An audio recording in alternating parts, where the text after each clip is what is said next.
aventuriers, bienvenue au podcast des livres-jeux. Un podcast dont vous êtes le héros. Le héros.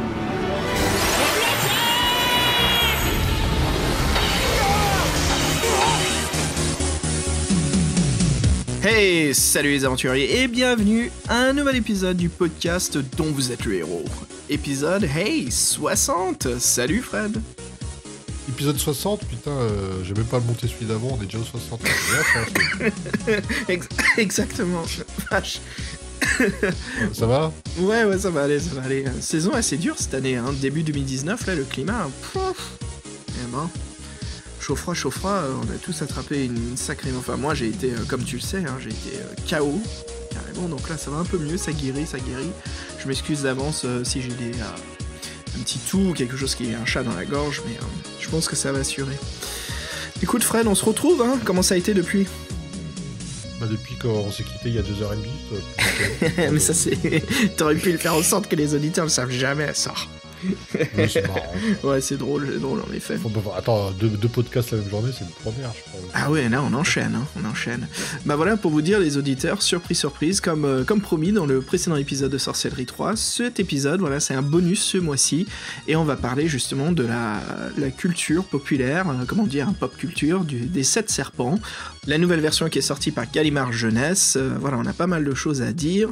Fred, on va aussi parler un petit peu de jeux vidéo, on va parler de Steve Jackson, on va parler aussi de l'application Inkle, de John Blanche, oh oui. Sorry. No, sorry for what? C'est parti, quoi. John Blanche. Et John Blanche. On a pas mal de choses à dire. Bah écoute, et puis pour le mois prochain, bah voilà, on vous réserve du Dragon d'Or et un sujet pop culture surprise, non Fred? Comme on en a parlé au dernier podcast. En effet.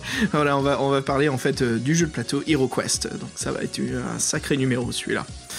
Bah écoute, commençons à parler déjà de Sorcellerie 3. Fred, si on commence déjà par ce qui nous attire immédiatement, tout de suite qu'on regarde, déjà parlons de la première édition des 7 serpents, celle de Folio Junior. Cette couverture, elle est assez...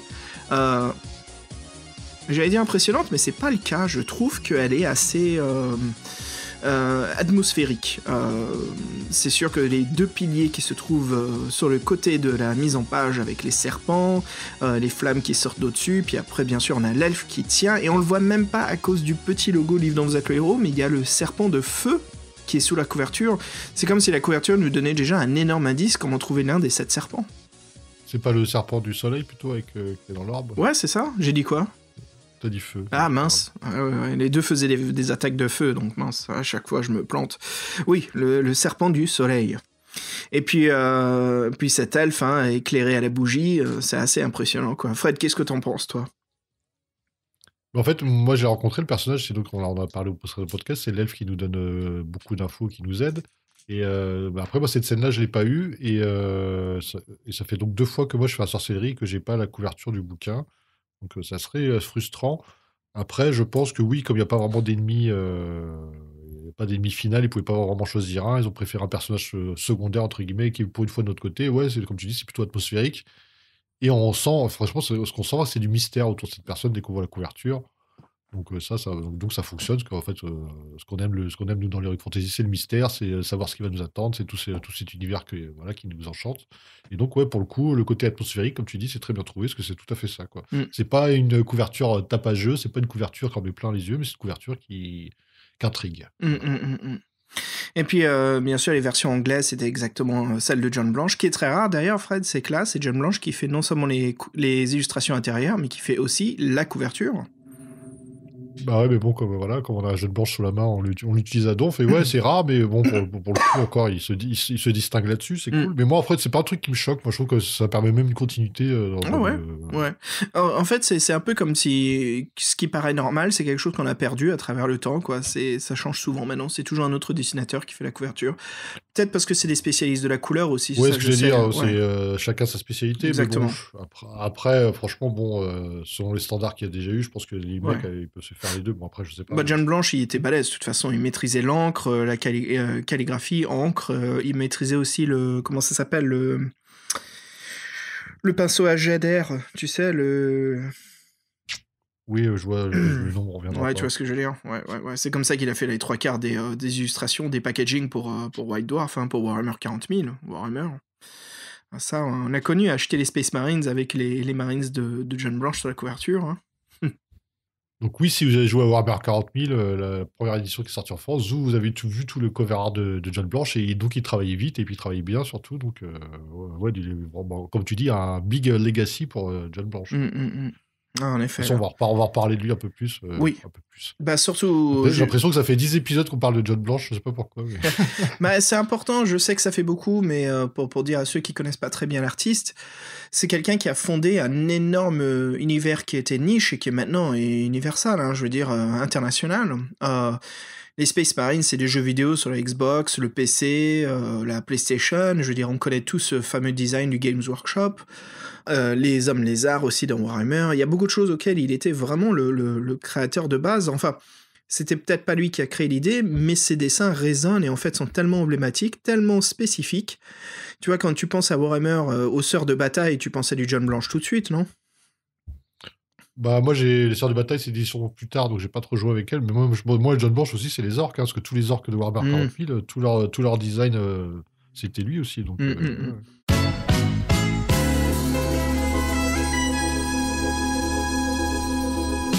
Et puis voilà, ça nous amène à parler, Fred, si on causait un petit peu de la nouvelle couverture des 7 serpents. Oui, donc l'édition Gallimard, en 2004. Donc si vous la voyez un petit peu, on voit en fait les 7 serpents entrelacés entre eux, de couleurs différentes, qui prennent la place centrale. Et donc certains tournés vers nous et d'autres pas. Et puis d'ailleurs, intéressant, c'est la première fois que la couverture change, ou c'est quelque chose que l'on ne voit pas dans le livre. On voit jamais les 7 serpents ensemble. Exact, oui, c'est vrai. Et moi, en fait, ce qui m'attire l'œil tout de suite, bizarrement, c'est aussi le symbole sorcellerie qui est changé, qui est plus moderne. Alors ça, c'est pour la nouvelle version de Gallimard, la toute dernière Scriptarium, ouais. Et je trouve que moi, il est plus moderne, mais je sais pas, et du coup, il fonctionne moins bien, parce que j'ai pas le côté nostalgie. Ah bah oui, mais ça, c'est la puissance de la nostalgie. Hein. J'aime bien le plan, parce qu'il y a un peu plus de perspective, mais en effet, il y a ce côté assez spécifique quand c'est dessiné par John Blanche, hein, c'est pas la même chose, son point d'ancrage est assez unique, mais ça fait une mise à jour, ça passe bien pour faire un upgrade en fait, et puis ça permet de rendre l'ancien dessin plus secret, tu vois ce que je veux dire, plus intime, parce que c'est quelque chose qui n'est plus là. Donc vraiment pour les anciens voyageurs des plaines, hein, pour aller à la forteresse de Mapang, ça rend la chose unique. Mais ce dessinateur, c'est quelqu'un d'assez reconnu. Mel Grant, c'est, pour causer un petit peu de lui, c'est un dessinateur anglais. Alors, petite anecdote amusante, Fred, je trouve que c'est quelqu'un qui a eu vraiment le démarrage d'une excellente carrière. Quand il était gamin, il était déjà entouré par des Fred, aide-moi, instituteurs. Les instituteurs qui l'encourageaient, qui l'aidaient, et il passait énormément de temps à dessiner quand il attendait le bus, quand il allait à l'école, voilà, c'est ce qu'il disait. Donc c'est quelqu'un qui fut motivé par son entourage, qui le permet justement à s'épanouir et puis à devenir un très très bon artiste. C'est aussi l'artiste de tout ce qui est les illustrations jeunesse dans l'horreur, la science-fiction. Il touche aussi après dans d'autres livres, dans d'autres sujets, il fait de l'érotisme, il fait des dessins publicitaires ou il fait aussi des films d'animation. Donc c'est devenu vraiment un très très grand artiste. Sa spécialité, c'est la peinture à l'huile. Et puis depuis peu, en fait, il y a quelques années, il s'est mis à écrire. Et il est très connu pour avoir participé plusieurs fois, Fred surtout, à la réalisation des pochettes et des disques de Iron Maiden.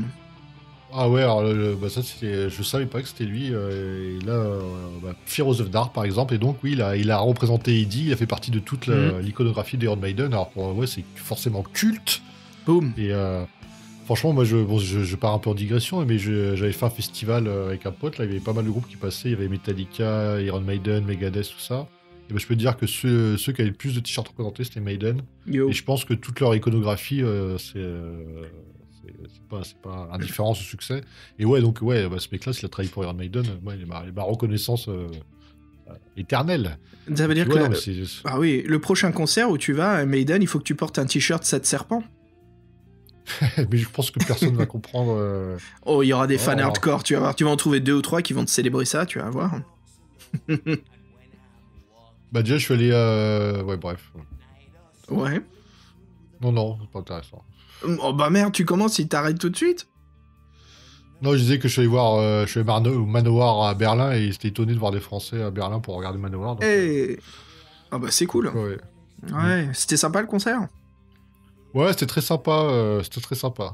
J'ai bien aimé. En plus, c'est la première fois que je les voyais. Donc, bon, ils ont un peu vieilli, malheureusement, donc ils n'ont plus la patate. Mais putain de scène, le bassiste à Donf. Non, c'était vraiment... Les Allemands un peu mous, par contre. Je pense que le concert était en France, ça a été le feu, mais bon. Ah bah on est connu en France pour être les publics qui demandent toujours des encores et les groupes restent toujours le plus longtemps en France à jouer. Hein. C'est connu ça. Oh, puis je pense qu'il y aurait eu beaucoup plus de chœurs, de reprises des chansons. Là, les Allemands, ouais, c'était sympa, mais ça, franchement, moi qui ai l'habitude de faire des concerts en France, j'ai trouvé que ça manquait un peu de. Le premier concert que j'ai fait du Iron Maiden à Bercy, je te raconte pas, la moitié de la fosse, c'était une espèce de tourbillon qui tournait, tu touchais pas le sol. Alors, oh la vache. Rien à voir, quoi. Ouais. C'est connu. Ici, quand je vais à des concerts, tu sais, les Américains, ils attendent la fin, puis tout le monde part. Hein, ça y est, c'est la fin, quoi. Il y a pas de t'applaudis vite fait, puis hop, tu pars. Alors moi, je suis là à demander un encore. Donc c'est dommage. Mais ouais, c'est bien, ça, c'est bien le public français. Cool pour. Dis-moi, il y a eu un petit peu du Hail to England. Non, ils ont joué plutôt des chansons du dernier album. Bah, en fait, je peux pas te dire la playlist là spontanément, j'ai pas tout noté. Ouais. Tu prenais des notes, c'est ça, pendant que t'étais au concert. Non, moi, je suis plutôt du genre à noter la qualité de la bière. Non, les playlists, je sais pas faire. Mais il y a des sites très bien pour ça. Hein, mais non, mais c'est bon. Aïe, aïe, aïe. Voilà. Oui. Donc Mel Grant, hein, voilà, qui se retrouve aussi sur la dernière édition avec sa superbe illustration des 7 serpents. Mais Fred, pour ceux qui nous écoutent pour la première fois, je sais qu'on n'arrête pas de dire son nom et ce prénom ensemble, John Blanche. Les nouveaux auditeurs nous disent mais putain, mais les gars, ils arrêtent pas de parler de lui, quoi. Fred, tu nous fais un petit topo pour ceux qui connaissent pas John Blanche, qui c'est? Ouais, donc John Blanche, c'est notre barbu préféré, donc illustrateur anglais, passionné par l'œuvre de Tolkien. Donc il a commencé ses dessins dans le magazine White Dwarf de Games Workshop.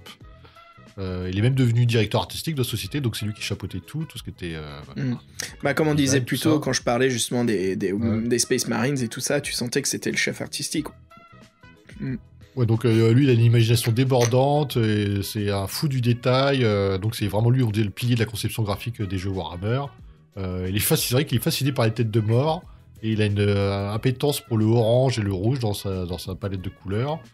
Il y a peu de bleu, donc en fait c'est des univers. Il arrive à faire un univers gothique sombre, mais avec très peu de bleu sombre. C'est toujours avec des couleurs grises, noires, rouges, des dorées de couleurs, mais de la crasse. Mais c'est un peu, c'est John Blanche, quoi. La crasse.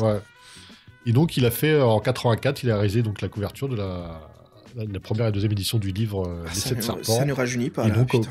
Ouais, comme on disait, c'est lui qui fait l'illustration intérieure, donc. Donc, ils ont, comme on disait, à Games Workshop, tout ça, Steve Jackson, John Blanche, Ian Livingstone, c'est des mecs qui sont copains comme cochons, donc ils sont toujours en contact. Ils se souviennent même de leur première rencontre. Au tout début de Games Workshop, c'était dans un tout petit local, comme nous pour le podcast, quoi. J'aime bien cette blague, ça me fait marrer à chaque fois que je la fais, bref. Et donc, ils ont vu John arriver avec un porte-dessin, avec toutes ses illustrations. Et là, là, le choc, ils sont totalement éblouis par son style original et ils l'ont engagé aussitôt. Bonne pioche, j'ai envie de dire. Et en fait, directement, il y avait le magazine White Dwarf. Dès le numéro 4, il lui confie l'illustration en noir et blanc du magazine. 77, donc, c'est ça le tout premier, hein? Ouais, en 77, ouais. Et la première couverture couleur, elle sera pour lui aussi, ce sera le numéro 7 en 78. Donc la couleur en noir et blanc, il semblerait que c'est une espèce de Balrog, en fait, une espèce de démon de cornes, on dirait, là, les buveurs de sang. Ça me fait penser à ça. La reproduction, là, elle est un peu limite. Et sur le second, très stylisé, on dirait un elfe noir sur une espèce de sanglier démoniaque. Il est tripant, il est un peu psychédélique, le sanglier, il a une grosse crête. Et t'as remarqué, le dessin, ouais. Et il y a un petit nain dans sa crête qui guide l'énorme elfe noir, on dirait un géant, avec sa lame là, qui est déjà ensanglantée. Ah oui, t'as raison, donc en fait ça doit être un géant. Ah oui, c'est encore plus space que je pensais. Ouais. Et donc, comme on disait... T'as remarqué le petit détail là, quel numéro de White Dwarf est en couleur? Numéro 7. Le 7 juin 1979. Ouais. Non, 7, ouais. Le numéro 7, les 7 serpents ont chacun une couleur. Ah ouais. J'en sais rien, je fais des liens. Non, mais ils ont fait exprès, là, tu peux faire des liens avec n'importe quoi. Nous confirmons avec Fred les Illuminati. Et ouais, donc comme on disait, donc, sur John Blanche, qui représentera la sorcière Fenestra, l'elfe qui nous aide donc, sur cette couverture très connue. Donc par contre, on a, comme là, nous, on fait une couverture un peu plus étendue du livre, on va même parler de la nouvelle illustration pour les nouvelles éditions. Bah oui, ce qui nous amène à parler justement de Franck Stéphan. Fait surprenant, c'est un illustrateur français qui réalise une couverture exclusive rien que pour la France en 97. Il réalisa aussi plein d'autres couvertures de loups solitaires. C'est quelqu'un qui est diplômé de la prestigieuse école parisienne des Gobelins, donc la classe franchement. Franck il préfère travailler pour les films d'animation ou la bande dessinée. Voilà, son premier album, un comic, Silver, qui est sorti récemment. Et il est fan de Métal Hurlant qu'il a découvert grâce à la librairie que tenaient ses parents. Non, je peux te dire, en effet, je crois que le film Métal Hurlant, c'était un peu l'ouverture de la porte de l'animation pour nous tous, non? Enfin, surtout sur le fait que c'est pas pour les mômes, quoi. On se dit, wow. C'est clair, c'est pas pour les mômes. Surtout quand tu regardes Den, la face de Den. Voilà, vraiment très très classe. Donc, alors ouais, c'est assez sympa qu'on ait eu cette exclusivité de la couverture des 7 serpents. Pour la décrire, Fred, c'est un chevalier en armure un peu dorée avec une toque ou un foulard rouge autour du torse qui est en train de s'attaquer à un énorme serpent, on dirait une sorte de boa constructeur qui remplit toute une salle d'un donjon. Alors ouais, c'est chouette, mais je suis surpris que notre héros soit représenté par un guerrier et non par un magot. Entre autres, déjà. Et puis, puis le serpent, c'est lequel? Et puis, il y a pas de... On n'en combat aucun dans un donjon, donc ils n'ont pas lu l'histoire. Non, son directeur qui lui a donné le script à réaliser, c'est dit, ouais, c'est un truc de serpent, vas-y, fais péter. Mais le boulot est vraiment super, j'aime beaucoup la position dynamique du guerrier qui est prêt à trancher la tête du serpent, avec le serpent qui se retrouve justement à remplir toute la salle, couverture assez sympa. Ah, voilà. Mais ouais, ce qui est marrant, c'est qu'à côté, Fabien nous a mis donc, celle de loup solitaire, ouais, une couverture qu'il a réalisée. Le design du guerrier est pratiquement identique. Le mec a pas oui. J'ai pas pensé. Alors celle qu'il a fait, c'est bien sûr Joe Dever, qui était la pierre de la sagesse, loup solitaire, voilà, qu'il a réalisé, et vraiment superbe, néon vert.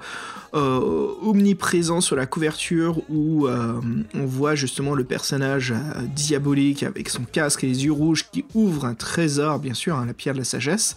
Et ce que j'aime beaucoup, c'est clash des couleurs. On a ce vert néon, tout proche du personnage, on a plus ce jaune-blanc, et vers l'extérieur, on a un halo de bleu clair qui va vers le noir en étape, donc c'est assez sympa, quoi. Vraiment couverture assez chouette.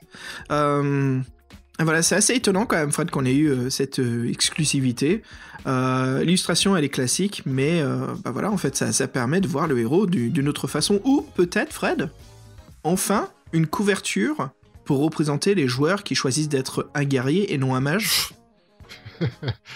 Ils ont fait une étude de marché, ils se sont dit qu'ils étaient lésés, qu'il y aurait plus de ventes s'il y avait un barbare. Toi, tu le vois plus pour faire du fric. Moi, j'essaye de vraiment donner de l'âme à l'illustration. Mais non, je trouve que c'est sympa, enfin, pour se représenter. Voilà, j'imagine le mec qui joue un guerrier, tous ses potes, ils jouent des mages. Et puis, bim, hop, sa couverture des 7 serpents, ça le représente. Ah, c'est chouette. Et puis, ce qui nous amène, Fred, si tu nous parles justement de l'auteur, le fameux, l'inoubliable, quelqu'un qui a bercé notre enfance par l'heroic fantasy et surtout, pour certains de nous, avec sorcellerie, à l'introduction de la dark fantasy. Ouais, donc le Steve Jackson, donc pareil comme John Blanche, le nom revient souvent dans le podcast, mais c'est pas pour rien. C'est quelqu'un qui a fait énormément de choses dans sa carrière, surtout avec Ian Livingstone. Ils ont créé tellement de choses ensemble. Ouais, les livres de héros, Games Workshop, tout ça. Et Eidos Interactif. Ouais, Eidos. Moi, ça, c'est plus. C'est marrant parce que cette discussion-là, on l'a déjà eu, il faudrait ressortir le podcast. Mais... ouais. Mot pour mot, on a échangé les mêmes trucs, donc. Ouais. Donc voilà, donc son compère Ian Livingstone. Alors par contre, on précise, donc Sorcellerie, il est tout seul aux commandes, Steve Jackson. Donc il a 33 ans quand Sorcellerie 3 fut publié en 84. Et en France, le jeu arrivera un an plus tard chez Folio Junior. Et donc, il faut savoir, donc, la dernière édition française de 2016 est en grand format. Et alors que les anciennes étaient plutôt en format poche. Donc ça, c'est c'est un sacré, changement quand Ah, même. c'est excellent, surtout Euh, pour les illustrations. Hein. C'est vraiment, vraiment superbe. mm. Et donc, quand il disait, on sait, Sorcellerie, en fait, c'est toujours présenté comme une série un peu plus mature. Donc lui, il pensait qu'à la base, ce serait réservé aux adultes et que ce serait différent des autres livres dont vous êtes les héros. Et il déclarait même à l'époque, nous n'écrivons pas ces livres pour les enfants de 8 ans ou quelque chose comme ça. Nous écrivons dans le style Donjons et Dragons pour le public de Donjons et Dragons. Ouais, c'est normal, ouais. Et puis donc lui, il avait déjà réfléchi à faire une quête, une série. Donc il avait dit bon, que si le premier tome de Sorcellerie plaisait, bah, forcément il ferait la suite. Et qu'il faudrait que la suite soit encore plus impressionnante. Donc c'est pour ça que les bouquins ont tendance à s'étoffer Mhm. d'épisode en épisode. Et ainsi de suite pour que le troisième ça donne envie, ainsi de suite jusqu'au quatrième qui devait être l'apothéose. Donc ça sera confirmé tous les deux, tous les trois avec Fabien. Yes. Et donc c'est pour ça qu'on disait que le quatrième, il est à la rigueur, il est fait 2 fois et demi. On pourrait faire le 2, le 1 et le 2 et la moitié du 3 réuni dedans pratiquement au niveau de l'épaisseur. Mm. Et bien sûr, donc comme qu'il s'était engagé dans un travail de longue haleine, il a eu du mal il raconte lui-même qu'il a eu du mal à écrire les différents livres et de garder la cohérence. Il a dû faire d'énormes plans pour pas se tromper, donc je vois très bien dans quelle galère ça pouvait être. Déjà sur un bouquin c'est difficile, alors que sur 4, j'imagine pas. Et t'imagines, il Et n'avait pas d'ordinateur, il n'avait pas de logiciel pour faire ça, quoi, des mind maps ou des choses comme ça. Donc j'imagine, avec un rouleau de ficelle à travers un tableau, à écrire tout sur les murs, tous les cheminements. bon, ou sans des feuilles de papier en grand format, mais faut pas se louper, parce que si tu loupes une flèche ou les relations, bah, faut que tu, faut que tu changes tout. Bon, bref. Et donc, il pense qu'il n'a pas fait d'erreur. Il dit qu'il a eu aucune plainte pour la saga. Bon, il y a toujours des petits problèmes de raccord des fois entre les chapitres, mais ça, c'est difficile à éviter. Bref, là, on pinaille. Et puis Et, via Gallimard Jeunesse, tout ça, ça a été corrigé, ce qui est vraiment chouette. ouais, en Donc on plus, a ça enfin fait- une ouais, version master, en fait. ouais, Director's Cut. Mm. Et, Salut à il l'équipe, disait- d'ailleurs. Ouais, Salut. bah, super boulot. Hein. C'est Ouais, super ouais, boulot, ouais, les ouais. gars. Et donc, il disait que chaque livre de sorcellerie devait quand même être autonome, et donc c'était quelque chose qui était important pour lui. On va dire qu'il a réussi, sachant que toi, tu avais joué au deuxième sans savoir qu'il y avait un premier, si je me souviens bien. Moi, ouais, j'ai Il avait commencé raconté. par Carré, Ouais. ouais, je savais pas du tout. Puis je crois que je t'avais dit, hein, c'était à... Et ouais, bah, c'est cool, c'est des bons souvenirs, tout ça. Et donc, on en a parlé dans le précédent podcast, mais oui, donc il y a un livre des sorts qui est sorti exclusivement en Angleterre, qui regroupe tous les sorts avec des dessins de John Blanche supplémentaires. Ouais, c'est Les ce que je disais couvertures étant avant, ouais, j'ai fait mon ouais. aventure avec et j'en parlais à Fred et Fabien. Ouais. Donc ce livre, il m'a énormément aidé, hein, Fred. Ouais, j'en doute. Et donc, couverture en imitation cuir, jamais réédité. Il paraît que c'est facilement trouvable en occasion. On pourrait confirmer ça. Bah, j'ai 2 Et, copies. ah oui, donc ouais. Ouais, ça coûte genre entre 3 et 5 euros, quoi. Donc, il faut savoir donc après que Steve Jackson, donc comme c'était lui qui avait les droits, l'auteur, on lui a proposé de faire un jeu vidéo assez rapidement dans les années 80. Il n'était pas contre. Mais il pense vraiment qu'en fait, le support papier, ça reste le meilleur média pour type de jeu. Il pense qu'un dé, c'est plus efficace qu'un ordinateur. Et en fait, on se rend compte qu'il est très attaché au papier, au dé, au crayon. C'est, comme on disait, une façon de procéder qui est, bon, qui est un peu différente de ce qu'on peut, pour la façon dont on peut procéder maintenant pour la création. Et il dira que quand même, il jugera que l'adaptation vidéoludique était fidèle à ce qu'il avait écrit, que ça représentait bien l'aventure. Il dit avec amusement aussi qu'il sait que les joueurs ils trichent et qu'ils respectent pas forcément, ils notent les paragraphes ou ils reviennent en arrière et tout ça. Il dit bien sûr, je comprends que c'est très frustrant de perdre en plein milieu et donc il comprend ça. Donc de toute façon, spontanément, au bout d'un moment, tout le monde le fait. Je crois que personne ne dira le contraire chez nos auditeurs ou chez les podcasteurs. Hein. On est les premiers à.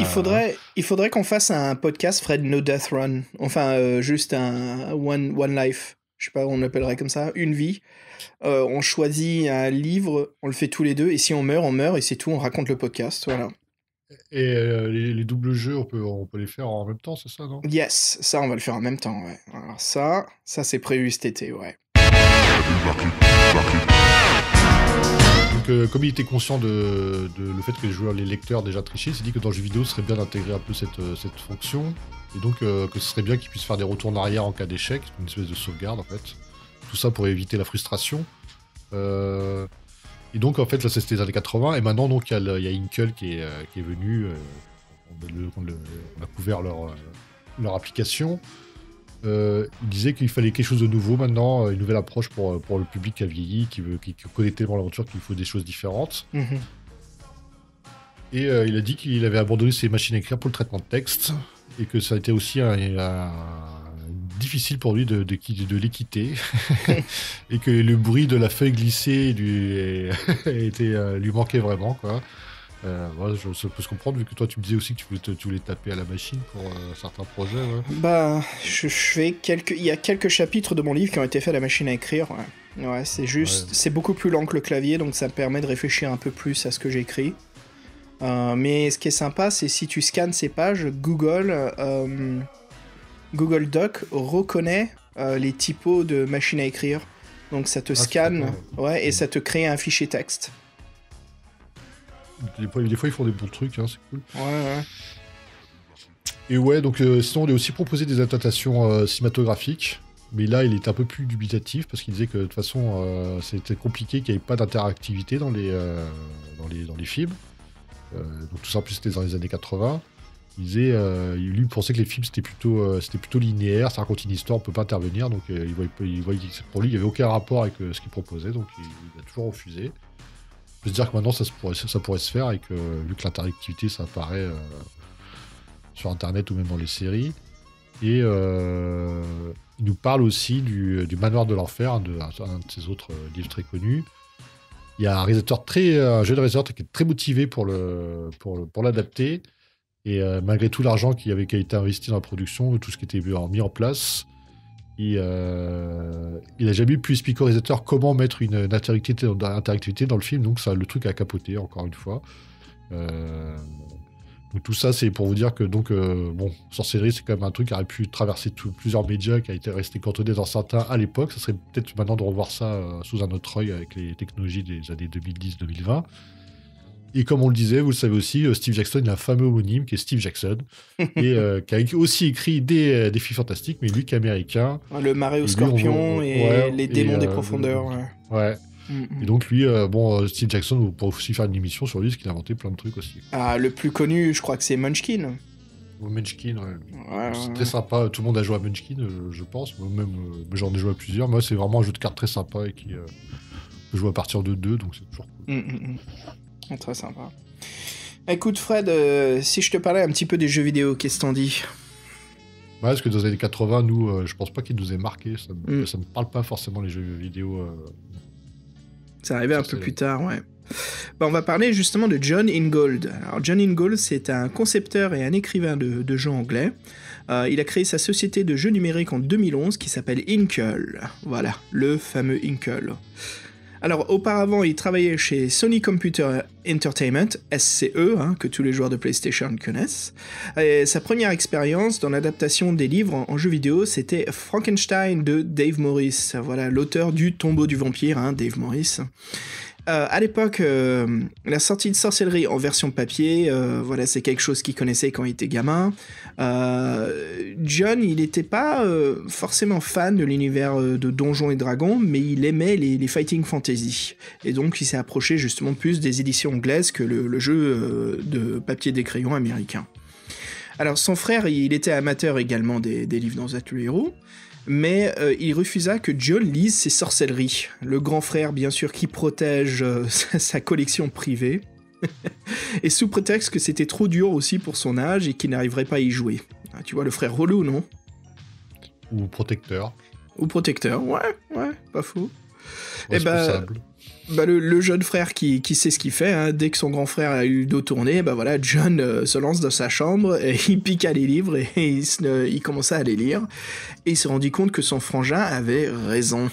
Oh, t'avais raison, Fred, le grand frère qui essaie de le protéger. Bah ouais, c'est ça. Voilà, quand John commençait à jouer à Sorcellerie, il avait le sentiment en fait d'être face à une force malveillante et machiavélique.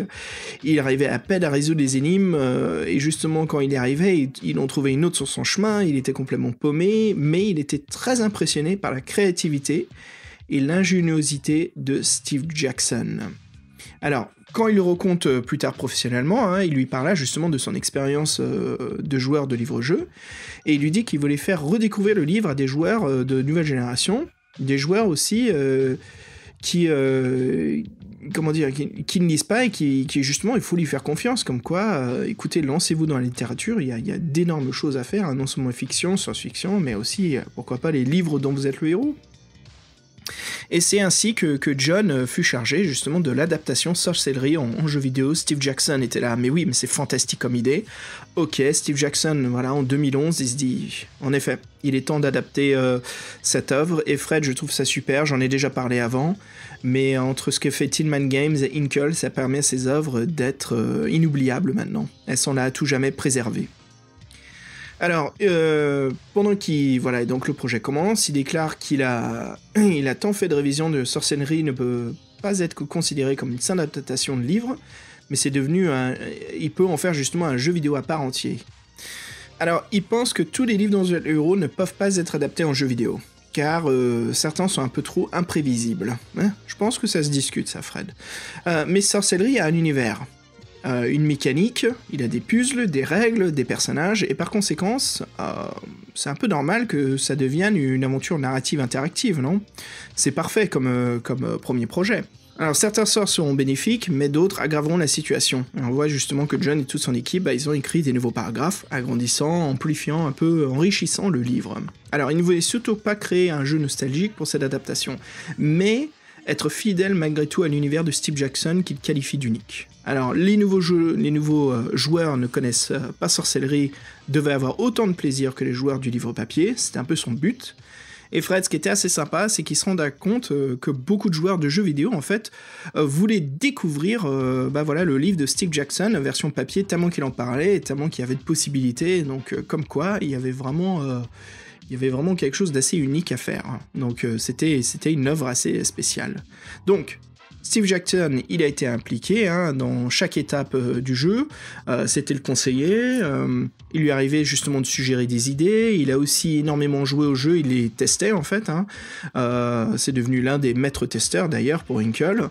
Et voilà, donc la conception totale, c'est quand même les 4 livres qui durera plus de 4 ans à produire.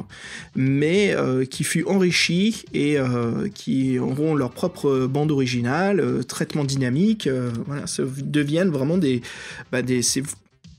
on dit des jeux vidéo, mais c'est des livres interactifs digitales. Vraiment un gros boulot qui a été fait là-dessus, Fred. Alors John tenait aussi également à avoir une option féminine dans le jeu pour avoir un personnage femme, classique pour le jeu vidéo, création de personnages, homme ou femme. Et il a eu aussi la chance incroyable d'avoir les illustrations originales de John Blanche, qu'il qualifia les dessins de fous et d'étrange à la fois. Alors t'imagines quand tu vois les originaux à l'encre ? Sous quel format, il en a fait quoi on lui a laissé ? Ils les ont rescannés en fait, comme ça les œuvres sont digitalisées. Et elles sont de haute qualité dans l'application. Alors il voulut également apporter une touche asiatique dans le jeu, comme par exemple des drapeaux de pierre qu'on voit en haut de l'écran. Alors c'est en fait un private joke pour Steve Jackson qui a vécu un temps au Népal. Donc on voit au-dessus du menu, c'est comme ces drapeaux népalais bouddhistes qu'on voit dans les montagnes, ce qui voulait dire par touche asiatique. Les drapeaux de prière. C'est les drapeaux de prière. Et en fait, le premier, c'est notre endurance. Puis après, bien sûr, on a notre chance. Ou c'était quoi ? Non, c'était notre... Merde, Fred. Chance, habilité, endurance. Ouais, c'est ça, chance, habilité, endurance. Et puis les rations aussi. Voilà, notre bouffe. Donc voilà, je savais pas du tout ça, donc c'est assez sympa, le petit clin d'œil au Népal.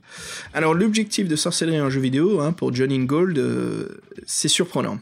Il veut que les joueurs prennent des décisions imprudentes pour ensuite les détourner du droit chemin pour qu'ils vivent une vraie aventure. Bien sûr, parce qu'une aventure doit avoir des calamités, des accidents, des catastrophes. Ça doit pas être linéaire. Donc voilà, je vous conseille à tous, moi qui ai vécu l'expérience via le jeu vidéo. Fred, je te le conseille aussi si tu veux découvrir. Retourner dans l'univers de sorcellerie, mais cette fois en digital. Voilà, rendez-vous. T'as pas des codes Inkle comme chez Tillman là ? Ah non, hélas, j'ai des Tillman mais pas des Inkle. Mais voilà, rendez-vous sur inklestudios.com, donc INKLE studios au pluriel.com. Alors les 4 jeux sorcellerie sont disponibles sur les plateformes Apple, Android et sur Steam aussi. C'est évidemment sans grande surprise, le jeu n'a aucune version tristement en française, que ce soit en audio ou en sous-titrage, tout est en anglais. Donc voilà, si vous êtes bilingue, vous avez une bonne maîtrise de l'anglais, cela peut vous aider. Fred, avant qu'on finisse Ouais, vite fait, toi qui les as fait, tu la recommandes chaudement, c'est ça? Oh, très chaudement, ouais. Ouais. Pour moi, c'est des pièces d'art assez impressionnantes. Hein. Je veux pas faire d'exagération, mais je trouve que ce que fait Tin Man Games, c'est super, et je veux pas comparer, c'est très différent comme plateforme. Tin Man, ce qui est bien, c'est on sent vraiment le support du livre en digital. Mais ici, attention, c'est très différent, parce que on flippe pas des pages virtuelles. Ici, on bouge un pion sur la carte du monde, ou la carte où l'on se trouve. Et là où on peut bouger le pion, bien sûr, c'est la représentation des paragraphes. Mais il y a toute cette immersion. Et quand on choisit les dialogues et les textes, on est en train de souder et créer des pages de livres. Donc il y a vraiment toute une sorte d'esprit magique qui nous entoure. Il y a un cycle de jour et de nuit. Il y a le livre de sorts qui est en virtuel, qui est accessible à tout moment. On peut se balader sur la carte. La carte, elle est un petit peu en relief 2D, 3D. Elle est assez chouette. Et quand on zoome dans des endroits, la carte nous représente d'autres petites cartes de la région. Donc il y a une énorme interactivité. Donc je suis vraiment surpris et j'adore. C'est vraiment des super jeux vidéo. Ouais, c'est bien qu'ils fassent des bons produits dans cet univers-là, comme ça les gens ils connaissent, tu vois, ils disent, les mecs après ils ont connu l'application, ils vont au livre papier, la boucle est bouclée, quoi. C'est une espèce d'émulation, c'est cool. Et puis qu'ils sortent des bons jeux que des jeux merdiques, quoi. Yes. Et puis ils sont cheap, c'est pas des jeux qui sont très très chers. Hein. Petite correction, Fred, sur les drapeaux de prière. Le tout premier, c'est notre endurance, donc stamina en anglais. Le deuxième drapeau, c'est notre or, et le troisième drapeau, c'est nos rations, donc nos réserves de nourriture. Voilà. À savoir aussi, dans la version Inkle, voilà, il n'y a pas d'habilité et de chance, on n'a que l'endurance, hein, qui est nos points de stamina, parce que le système de combat est très très différent aussi, c'est un système qui gère notre endurance et l'utilisation de la force, donc le plus de coups puissants on fait, le moins on peut enchaîner par la suite. Et donc, votre endurance, la façon dont vous consommez dans votre bassin d'endurance, endurance pool au lieu de mana pool, je peux dire, c'est un système de combat assez sympa, et bien sûr dans le premier, les colis maléfiques qui vous expliquent comment l'utiliser, Inkle, et je trouve ça sympa parce que ça évite de lancer les dés, ça change, c'est une innovation, et chaque coup que l'on fait est décrit par l'équipe d'Inkle qui a été supervisée par Steve Jackson, donc les combats sont encore plus narratifs qu'avant. Ouais, c'est bien, parce que déjà, c'est un des points forts de Sorcellerie aussi, c'est les combats, ils sont un peu cinématographiques, j'ai envie de dire. Ah bah là, encore plus. Hein, ouais. Fred, avant de parler des dernières choses, des anecdotes et des petits pop culture en plus, si on s'écoutait un morceau de musique? Bah, volontiers, garde, comme on dirait. Petite pause.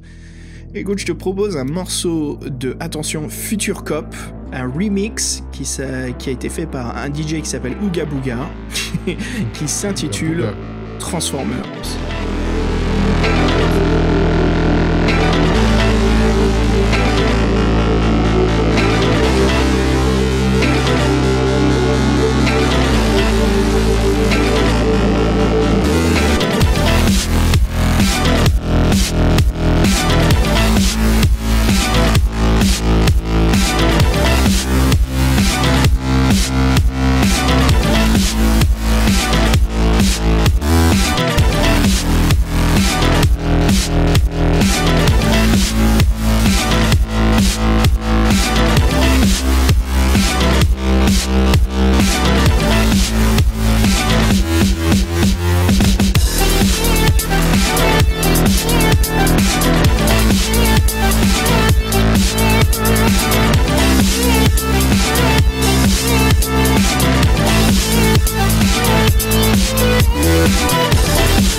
dire, ça fait du bien de plus être dans Carré quand même, d'être dans les collines, mais après, ça devient flippant quand même au bout d'un moment, surtout au début dans les badou-badou, là. Bah, c'est vrai qu'en plus, cette espèce de pression avec les serpents, là, ça fout la pression. Quoi. C'est sûr. J'ai un peu peur que ça soit obligatoirement, faut avoir les 7 ou sinon t'es baisé. Bah non, il est quand même gentil, et selon le nombre, t'as des fins un petit peu différentes. Bah, c'est pas vraiment des fins, en fait, c'est des débuts d'aventure prochains différents. C'est ça qui... Tu dis, voilà, t'as fait tout ça, le résultat, bah, c'est pour la prochaine aventure, ce qui t'incite, en fait, à continuer, quoi. C'est pas une vraie fin en soi. Parce que dans les autres, t'avais comme une fin, même si tu veux dire ton objectif. C'est vrai, là, ça nous laisse vraiment sur notre... Ouais, mais en même temps, c'est peut-être l'aboutissement parfait pour nous faire comprendre que le danger est imminent, on arrive enfin à la forteresse. Mais tu vois, je suis en train de réfléchir et je me dis, en fait, c'est pas un truc aussi pour t'inciter à refaire l'aventure pour avoir vraiment le meilleur score, parce que la carotte, elle est quand même bonne. Tu sais que tu vas t'épargner toute la merde du bas du donjon, je pense, et en arrivant directement au paragraphe 262, je pense que c'est ça. Donc ouais, je sais pas, ouais. Mais c'est vrai que c'est... En tout cas, ça change par rapport aux deux autres précédents. Ouais. Et si on parlait, on a quelques anecdotes, Fred. Si j'en ai une, t'en as une aussi, non? Vas-y, commence. Ah ouais, parce qu'en plus c'est toujours les mêmes et on se sent faut pas leur faire de la pub, mais encore une fois un groupe religieux qui est intervenu. Bon, ici c'était anglais cette fois-ci, c'était pas américain. un petit peu de changement à ce niveau-là. Donc forcément, ils ont condamné les travaux de Steve Livingstone. C'était les travaux du diable. Putain, à chaque fois je dis des trucs comme ça, c'est navrant. J'ai l'impression de devoir faire un bond de 50 ans en arrière. Bref. Ouais, ça et donc en fait, on a vu hein. que... Ouais, mais donc comme d'habitude, ces gens en plus sont pas très intelligents parce qu'à force de faire polémique, qu'est-ce que ça fait? Bah en fait, ça fait de la pub. Donc les gens, ils avaient pas entendu parler, ils voient que c'est un peu sulfureux, bah qu'est-ce qu'ils vont faire? Ils vont voir ce que c'est. Et comme c'est de la bonne, marchandise, bah du coup, le succès est garanti. Comme Donjons et Dragons, la même chose. Ouais, donc ces gens-là, ils ont vraiment rien dans le citron, quoi. Et du coup, grâce à ce groupe religieux qu'on ne me nommera pas, ils gagnèrent beaucoup de lectorat, donc ils étaient très contents. Ils ont rien dit, ils ont laissé faire le buzz, comme on dit, qu'ils n'avaient même pas provoqué. Donc, gratos. bonne stratégie. Ouais. Et bon, il y a comme un petit bémol à cette histoire, c'est que il y avait un des meilleurs amis de sa future épouse qui se disputait avec elle à propos de ses livres à lui, qui a été très croyant et qu'ils ne les ont plus jamais recroisés depuis. Ouais. Donc il a perdu un hypothétique amant de sa femme, c'est pas très grave. Ah, c'est triste, Steve Jackson. Jesus. Et puis, comme on a dit un petit peu avant, Fred, voilà, Steve Jackson, c'est quelqu'un qui a été au Népal en 83.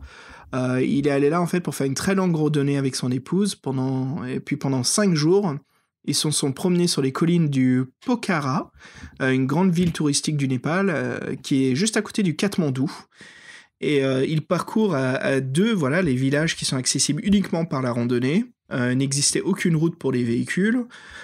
Tous des petits villages qui avaient tous des grands noms. Et bien sûr, c'est une énorme source d'inspiration. Ah oui. Ouais. Un voyage pareil, c'est sûr, ça doit t'inspirer. Les décors, les paysages, les gens, les odeurs, les couleurs. Et comme il dit, lumière. pas de véhicule, donc tu sens tout de suite que c'est vraiment l'aventure là où tu vas. Et puis c'est ce qui lui arriva. Hein. Il se sentait comme un aventurier qui se promenait dans la nature sauvage. Donc on sent vraiment l'inspiration de sa vie dans Sorcellerie. Hein. Non, mais c'est bien, c'était un peu un voyage initiatique, et Sorcellerie, c'est une quête initiatique, donc... Bah, c'est ça qui lui a donné justement l'idée de faire un livre dans un héros qui est bien différent des autres. Hein. Et puis pendant 5 jours, voilà, les idées, ça n'arrêtait pas de lui venir. Il nota tout ce qui lui passait dans la tête dans un cahier de notes. Et puis les collines de Chamutanti, bien sûr, hein, le nom en anglais, c'est des collines qui sont toutes inspirées, bien sûr, du Népal. C'est un endroit incroyable qui n'oubliera jamais. Il dit souvent quand il est interviewé. Et Steve a d'ailleurs lu que Tolkien était également fasciné par ce pays, qu'il avait modélé les hobbits en se basant sur le peuple népalais. Intéressant. Ouais, ça je savais pas, ouais. Et donc, en fait, c'est pas en Nouvelle-Zélande qu'il fallait aller, c'était au Népal. Au Népal. Et Fred, encore une fois, je vais parler vite fait de Dark Souls. Comment ça se fait que tu ne joues pas à ces jeux? Parce que c'est complètement du sorcellerie en jeu vidéo. Hein. C'est simple, pourquoi je joue pas à ces jeux? Parce que je joue pas tout court. Donc, Ah mais là, mon gars... C'est très rare et ponctuel. C'est très rare, c'est vrai. Ouais, mais là, je crois que la ponctualité a sonné à la porte. Non, mais tu vois, en fait, moi j'ai remarqué, hein, je préfère faire un Street of Rage que je vais torcher en 45 minutes que passer des semaines sur un jeu. Non, je sais pas, je consomme plus les jeux vidéo de la même façon en ce Ouais, moment. mais Donc, ce qui va se passer, c'est que tu vas kiffer. Ah ouais, non, mais je suis sûr que c'est très bien, hein. Mais maintenant, si je fais ça, c'est-à-dire que pendant un mois, je vais faire rien d'autre. Alors, est-ce que c'est très intéressant ou pas? Je sais pas. Ah bah t'as une Mais, trilogie de Dark Souls à faire, hein. Tu peux même faire le tout premier jeu, Demon's Souls, et puis t'as Bloodborne, ça te fait 5 jeux. Plus le dernier bah, qui est sorti, Serico, donc... ça- rien que les titres, ils me font flipper, quoi. J'ai même pas envie d'y jouer. Alors si tu veux l'ordre des choses, ça serait comme cela. Demon's Souls, Dark Souls 1, Dark Souls 2, Bloodborne, Dark Souls 3, et puis Serico, le dernier où tu joues à un samouraï. Mhm. Ouais, une nouvelle ambiance dans le tout dernier. C'est Japon médiéval avec les démons japonais, les ogres, les oni, très très sympa. Et gameplay très différent, mais pareil, c'est chaud mon gars. Oh, si tu rates, t'es mort. Boum. Oui, bah, j'ai l'impression que c'est le leitmotiv de la série, de toute façon. Ça. Donc, Avant qu'on se quitte, Fred, si on parlait de sorcellerie, hein 5 ? Et oui, Sorcellerie 5. Bah ouais, Steve, il a envisagé un 5e épisode pour sa saga. Mais bon, on va pas s'emballer, hein. Il a déclaré en 2009 que rien n'est encore arrivé, voilà, c'est juste une idée qui se promène dans sa tête. Voilà ce qu'il dit dans un interview. Alors, je travaille avec l'idée d'écrire une autre aventure. J'ai un thème et une idée de la façon dont cela fonctionnerait. Un peu différent de la normale, mais ces livres prennent du temps à écrire et je me retrouve trop occupé en ce moment. Quand j'écrivais dans les années 80, je passais beaucoup de temps au bureau, de 9h du matin jusqu'à 19h du soir. Après, je rentrais chez moi et je fonçais sur ma machine à écrire. Tac, tac, tac, tac, tac. Pas de traitement de texte à l'époque, bien sûr. Hein. Et puis jusqu'à minuit ou plus tard. Puis, lever à 8h du matin. Chaque week-end, je devais écrire toujours plus, mais malgré tout, j'ai gardé mes amis malgré le peu de vie sociale que j'avais. Alors il continue. En plus, et encore plus étonnant, ma petite amie m'a beaucoup soutenu et plus tard a accepté de devenir ma femme. Félicitations, Steve. Cependant, je pense vraiment pas pouvoir revivre ce rythme de travail comme celui-là. Alors c'est peut-être Steve qui nous dit qu'en effet, il y a un Sorcery 5 qui se prépare ou qui a été prévu, qui a été, outline, ce qu'on va dire, peut-être écrit la ligne narrative, mais peut-être trop fatigué. Ça demande du boulot. Bah oui, puis oui. Bah, après, il y a peut-être, je sais pas trop ce qu'il fait maintenant, Steve Jackson, mais il doit avoir des occupations de businessman, donc c'est pas les mêmes. Ah oui. Ouais. Ah, voilà, Steve Jackson l'avait dit, hein, Sorcellery, c'est pas destiné pour les enfants. L'éditeur anglais Penguin Books en 83 a fait une campagne publicitaire en précisant bien Game Books Series for Adults. Adults. Mon dieu, adultes. Game, ah vas-y, fais-le toi, Fred. Ok, tu la fasses en entier, quoi. Game Book Series for Adults. Et le slogan, c'était Well, why should kids have all the fun? Yo, très bien dit. Génial. Ouais, très bien. Voilà, qu'on pourrait traduire, si je me trompe pas. Hein, Fred, tu me corriges. Mon anglais, il est pas aussi mauvais que ça. Mais bon, pourquoi les enfants seraient-ils les seuls à avoir du plaisir? Ouais, c'est ça. Ouais. Oh, ça sonne mauvais en français. Pourquoi ça sonne mauvais? Non, continuons. Dissertation, t'as 2 heures.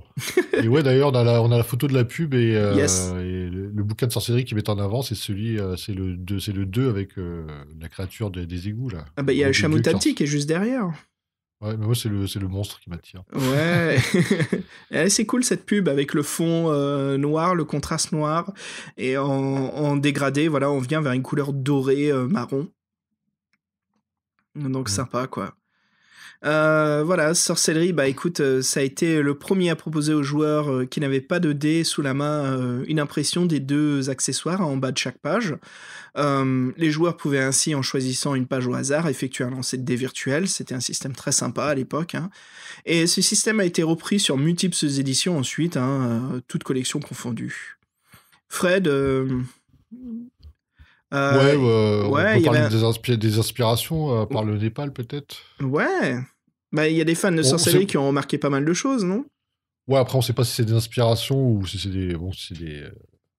Bon, voilà, des fois, on sait jamais trop d'où ça vient, l'inspiration, mais il y a des fans de sorcellerie qui ont remarqué certaines similitudes avec le film Jason et les Argonautes, donc fameux péplum des années 60. Donc, ce serait quoi les similitudes? Donc, il y a des personnages mythologiques du film qui se retrouvent dans le livre, comme les harpies, qu'on retrouve dans Sorcellerie 2. Il y a la déesse Libra, qui est notre déesse tutélaire, et donc qui nous offre son aide pendant l'aventure. Et bon, je vous rappelle pas les règles de Libra. Et donc, en fait, oui, donc on peut lui faire appel à elle 4 fois, parce qu'une fois par aventure. Et donc, dans le film, il peut faire appel, Jason, il peut faire appel 4 fois à sa déesse pour qu'elle l'aide, et qui s'appelle Hera. Donc, Libra, Hera. En Ouais. plus, ils ont les Argonautes, la couverture, donc on a l'acteur, je sais plus qui c'est, et l'actrice, c'est pas Elizabeth Taylor quand elle était belle. Je crois que c'était. Et, T'as dit quoi quand elle était belle? Putain! Le mec, il lance J'ai des pas dit pierres, jeune, tu quoi. remarqueras, j'ai pas fait ce raccourci innommable. Et donc, il y a aussi une espèce de d'hydre ou dragon à 5 têtes, 7 têtes. Non, j'en plaisante, j'en vois que 4. Mais t'as dit quoi après? J'ai pas entendu Ouais, ce que non, t'as j'ai- dit quand je t'ai dit j'ai- t'as lancé une pierre. Et ouais, donc on peut voir, oui, que donc il y a peut-être une inspiration dans son inconscient, quoi. Ouais. J'ai lancé une pierre. Quelle pierre j'ai Non, lancé? moi, je t'ai quand elle dit- était, quand elle était. J'ai dit, ah oui, j'ai pas dit quand elle était jeune. J'ai pas fait Ah ce oui, quand elle raccourci. était jeune. T'as dit quand elle était. C'est bon ça. Bah ouais. Écoute Fred, ça nous amène vers la fin de ce petit bonus, hein, ce petit épisode, voilà, récapitulation un petit peu des 7 serpents, les écrivains, l'inspiration de Steve Jackson, l'histoire un petit peu de comment l'application Inkle est venue au jour. Voilà, un petit épisode bonus. Hein. Avant de se quitter, c'est quoi le truc du moment, Fred? Dis-moi. C'est quoi ta passion du moment, ton geek? Bah, c'est marrant, bon, parce qu'on en a parlé encore ce soir, mais c'est encore quelqu'un qui revient souvent en ce moment. Mais bon, on a parlé des humanoïdes associés là, et donc on a parlé de Métal Hurlant. Donc, Yes. Métal Hurlant, donc les humanoïdes associés, tout ça, même bande de créateurs. Et donc, j'ai trouvé dans la bibliothèque de quelqu'un une version des années 70 d'une histoire de Corben, encore lui, Ah, cool. qui s'appelle Rolf. Je sais pas si tu connais. Ah non, je connais pas Donc, celle-ci. qui est une espèce de conte, à la sauce moderne. Et en fait, c'est une espèce de chien qui se transforme en humain et qui va sauver sa maîtresse, et, qui est enlevée par je sais plus qui. Et donc, ouais, c'est du Corben, quoi. En plus, c'est lui qui a fait le scénario. Donc, c'est assez marrant. Et après, ils ont mis une autre histoire aussi, c'est la bête du Lancaster, où c'est un espèce de loup-garou, en fait, qui tue tout le monde quand il lève une femme. Et en fait, il a une malédiction. C'est si une femme en fait, par amour, qui le voit, qui le regarde avec les yeux de l'amour et qui en gros, qui baise avec lui, il se transforme en homme. Et en fait, sa captive, elle profite de ça, et dès qu'il se transforme en homme, elle le décapite. Donc, c'est Boum. très noir. Oui. Voilà, donc j'étais content de tomber là-dessus. Et donc, je regardais. Donc, en fait, ouais, les humanoïdes associés, c'est eux qui ont publié Den en France dans les années 70. Donc, je vais voir si je peux pas retrouver des humanoïdes associés dans cette bibliothèque sympathique. Oh, sympa cette trouvaille, dit. Ouais, c'est sympa, ça me fait plaisir. Puis en plus, ouais, Corben, tu vois, j'ai l'impression que tout tourne autour de lui en ce moment, pour moi. Donc, Ça fait un je moment, me sur ouais. des trucs. Moi, Ouais, c'était... mais c'est bien. Ah Moi, bah c'est ouais, une ouais. découverte, c'est une découverte tardive, hein, ce mec-là, je le connaissais pas il y a encore 1 an et demi, 2 ans. Bah, je crois que je t'en parlais quand on était plus jeune. Moi, je lisais beaucoup de Peut-être, Corben. ouais. Surtout sa Mhm. série de Vertigo chez DC quand il dessinait... Il avait fait Swamp Things, non non, Swamp Thing, non, il avait fait... Je sais pas pour Swamp Thing, mais plus, je connais pour... Oh merde, John Constantine, donc Hellraiser, le chasseur de démons dans les comics. Mm. Et il avait créé toute une saga où John, voilà, s'infiltrait dans une prison pour trouver un démon qui prenait la position des prisonniers pour commettre des crimes horribles. Et c'est John, voilà, qui est dans une atmosphère horrible des prisons américaines. Et tout ça dessiné par Richard Si je dis pas de Corben. conneries, il a fait du Hellboy aussi, non? Ou je confonds? Ah, je crois pas, non, je sais pas. Mais je vois ce que tu veux dire par les dessins, ce côté très assez... Non, mais des fois, je confonds lui à Alan Moore pour savoir qui a fait quoi, donc je dis peut-être de la merde. Mais bon, c'est pas grave. Mais ouais, donc moi je le découvre et je suis vraiment épaté par ce gars-là, quoi. Non, c'est cool. Some good shit. Some good shit, some Some good good stuff. shit, ouais. Écoute Fred, de mon côté, pas trop de pop culture, c'est plus ce boulot sur mon livre. Je suis en train d'écrire tous les scripts pour les illustrations. Donc j'en ai une 30aine, plus j'oublie toujours, et tu vas me le rappeler, les petites illustrations entre les Cabochon. pages. Et cabochon, voilà. Donc pas mal de boulot là-dessus. Et puis pour me reposer un petit peu de temps en temps, voilà, je monte plus des Gundam, je les peins. J'ai un pote qui les monte, qui coupe, qui monte, et moi je passe derrière, je fais de la peinture, donc ça permet de m'entraîner à faire des détails de crasse, de saleté, de rouille, de dégâts de laser. Donc voilà, c'est le du mini kiff, je dis bien mini parce que les Gundams sont tout petits à peindre, donc c'est assez chouette. Bon, c'est pas aussi petit qu'un Space Marine, mais voilà. Et puis en jeu vidéo, bah écoute, je joue toujours, tu sais, à la fameuse croisade de Assassin's Creed Odyssey en Grèce. Donc entre les Athéniens et les Spartiates, je me retrouve. Et bah, c'est assez sympa comme jeu. Ça change beaucoup des autres Assassin's Creed, donc c'est bien. J'ai pas joué aux 4 derniers, donc celui-ci, je me dis, oh là, c'est plus du tout la même chose. Là, c'est vraiment fun. C'est presque du Tomb Raider, hein, les nouveaux. Ça me fait penser à ça. Ouais. Voilà, le bon petit délire. Et puis, bah voilà. Bah écoute Fred, c'est la fin. Je te propose que l'on se quitte sur un morceau bien dynamique. Hein ? Qu'en dis-tu ? Bah, vu le rythme des podcasts, on va peut-être dépasser les 15 cette année, en sortir 2 par mois là, avec ces conneries là, de faire les épisodes là. Hein. Bah là, c'était pour éviter de faire l'épisode de 3 heures de sorcellerie. Ouais. Oui, c'est vrai que bon là, je sais pas, on est quand là. Bon, on va dire, il y en a qui sortent en mai, ça c'est sûr, peut-être les 2 en mai. Ne fais pas de promesses. Ne fais pas de promesses. Bah, j'ai dit, il est peut-être les 2 en mai. Ouais, ok. Bah écoute, pour se lancer dans le groove, si on s'écoutait un peu du, comment dire, je dirais du, je sais pas comment classer ce genre de musique. Peut-être du dance floor moderne proto-cyberpunk. Ah, c'est peut-être le truc le plus chiadé que tu m'aies jamais dit, donc ça doit être bien. Ok, check ça, du cyberpunk funk. Oula, c'est un peu antinomique, mais ça a l'air sympa quand même. Ah ouais. Bah écoute, l'artiste ça s'appelle Android52, voilà, petite référence pour le fan d'un certain manga. Et le morceau s'intitule Bounce Yeah. Allez Fred, sur ce... Ouais. Je te dis à la prochaine, les auditeurs, ce fut un plaisir, hein. Toujours sympa de se retrouver, de discuter de notre passion. Fred, je te jure, tu vas te mettre à jouer à Dark Souls, il n'y a pas conversation, ça va arriver, c'est Sorcellerie The Video Game. Quand je serai à la retraite. Bon, on jouera ensemble, on se passera la manette quand on crève, tu vas voir. On va faire des speedruns, on va essayer de finir le jeu en 1 heure. Conserve bien ta console, mets-la de côté, je te fais confiance. Il n'y a pas de souci là-dessus. Dans la naphtaline, et puis on la sortira. Non, mais tu plaisantes ou quoi ? Allez, on va acheter des PC qui coûteront 15 €, et puis on aura le jeu accessible gratos, parce que ça sera du domaine public, tellement qu'on sera vieux. Non, mais t'auras plaisir à attendre le ventilo de ta PS. Ah ouais, le sacré ventilateur de la PS4, mon Dieu. Oh là là. Ah voilà, bah écoutez, à toutes et à tous, hein, on vous souhaite une bonne journée, une très bonne soirée. Fred, je te dis à très bientôt. Et puis bon groove, tout le monde. Ouais, groovez bien, à tantôt. Ciao Xav, à bientôt. Salut.